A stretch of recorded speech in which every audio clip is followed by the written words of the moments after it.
கடந்த 32 வருடமாக எந்த ஒரு எதிர்பார்ப்பும் இல்லாமல் உழைத்து கொண்டிருக்கிற ஒரு உண்மையான குடும்பம் நம்மளுடைய தளபதி குடும்பம் மட்டும்தான்.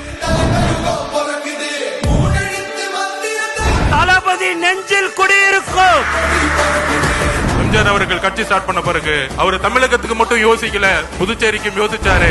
அதே மாதிரி எங்களுடைய தலைவர் விஜய் அவர்கள் தமிழ்நாட்டுக்கு மட்டுமல்ல புதுச்சேரிக்கும் சேர்ந்து ஒரு மிகப்பெரிய திட்டத்தை வச்சிருக்காரு.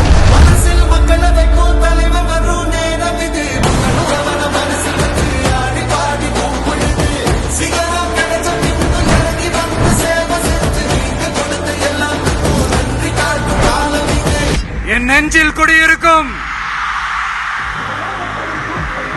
புதுச்சேரி மக்கள் உங்கள் அனைவருக்கும் என்னுடைய வணக்கம்.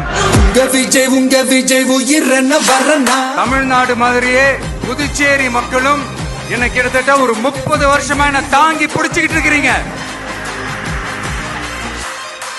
நான் மறுபடியும் சொல்றேன், இந்த விஜய் புதுச்சேரி மக்களுக்காகவும் எப்பவும் துணை நிற்பான்.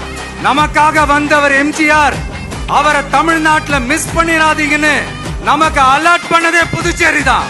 அப்படிப்பட்ட புதுச்சேரி நம்மளால மறக்க முடியுமா? இத பார்த்தாவது தமிழ்நாட்டில் இருக்கிற அந்த திமுக கவர்மெண்ட் கத்துக்கிட்டா நல்லா இருக்கும்.